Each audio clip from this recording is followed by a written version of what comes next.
요한계시록 핵심 메시지. 환란 전 휴거 준비.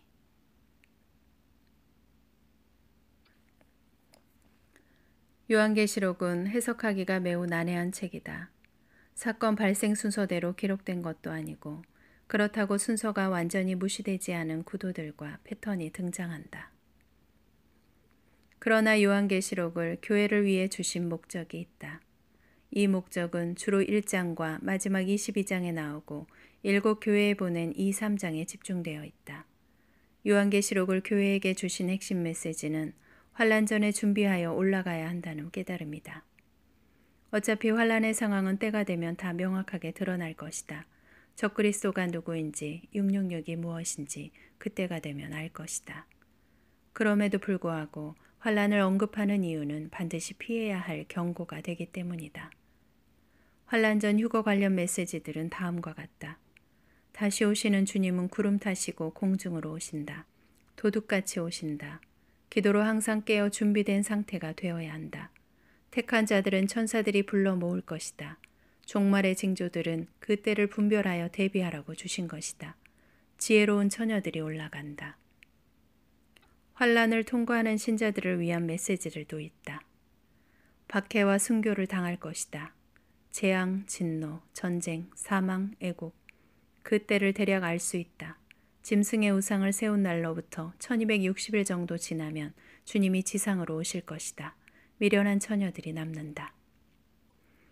요한계시록에도 휴거의 날에 대한 메시지가 숨겨져 있다. 주님께서 다시 오시는 이유는 첫째, 환란 전에 택하신 자들을 건져 올리시기 위해 공중으로 오는 것이고, 둘째, 환란 후에 악의 무리를 소탕하기 위해 지상으로 오신다. 계시록은 우리가 예상하는 것보다 매우 세밀하게 기록되었다. 다음에 나오는 말씀의 차이를 보면 그 사실을 새삼 다시 깨닫게 된다.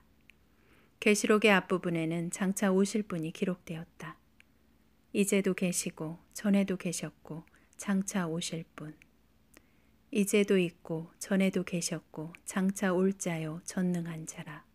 전에도 계셨고 이제도 계시고 장차 오실 이시라.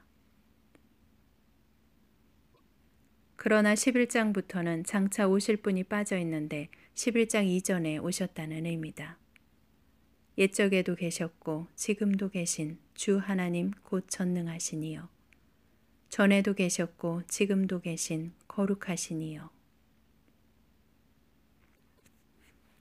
11장은 두 증인의 사역과 7째 나팔이 불고 두 증인의 부활과 승천할 때 14만 4천 명도 휴거되었을 것으로 추정하는 때다. 이방인 교회는 6째 인이 떼어질 때 먼저 휴거되었을 것으로 예상한다. 교회는 두 그룹으로 분리될 것이다. 두 사람이 일을 하다가 또는 잠을 자다가 한 신자를 데려가고 한 신자는 남겨진다. 5 처녀는 데려가고 5 처녀는 남겨진다. 데려가는 자는 새 예루살렘 성에 입성하지만 남는 자는 대환란을 통과해야 한다. 교회 휴거로 이방인의 때가 끝나면 마지막 이래에 유대인의 때로 복귀한다. 7년 언약이자 7년 환란이다. 7년은 3년 반 3년 반 두 때로 나누어지는데 이때 유대인이 구원받는 상황을 보면 이방인들의 구원도 예상할 수 있다. 유대인도 두 개의 그룹으로 분리된다. 첫째 그룹은 14만 4천 명으로 환란 전반기가 끝날 때 7 나팔의 휴거를 받는 그룹이다. 두 번째 그룹은 어디에 있을까? 계시록 12장에 기록된 여자가 그들이다. 14만 4천 명이 제외되고 남은 유대인들이 광야로 도망가서 짐승의 통치 기간 동안 보호받는다. 교회도 마찬가지다. 환란 전에 약속대로 준비한 신부들을 데려가고 준비에 소홀히 한 신자들은 환란을 통과해야 한다. 환란을 통과하는 교회도 예비처에서 보호를 받을지는 확실하지 않다. 그러나 이방인의 때가 지나갔기에 예비처가 준비되지 않을 수도 있다. 이에 대한 계시록의 근거도 있다. 용이 하늘의 전쟁에서 땅으로 쫓겨나자 분노한 용은 이스라엘을 제거하려는 계획을 세운다. 유대인들이 광야로 도망가자 홍수를 일으켜 그들을 몰살하려는 작전을 폈는데 실패로 돌아간다.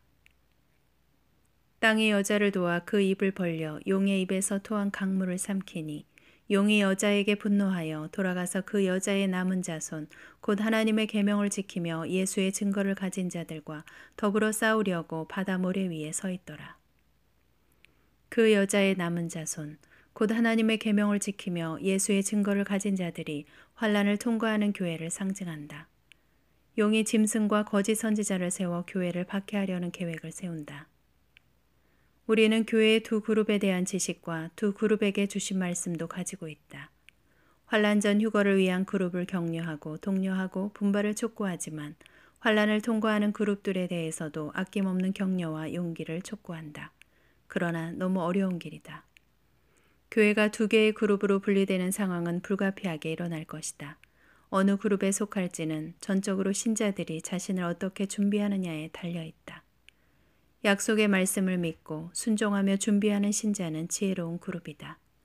주님이 오실 길을 준비하십시오.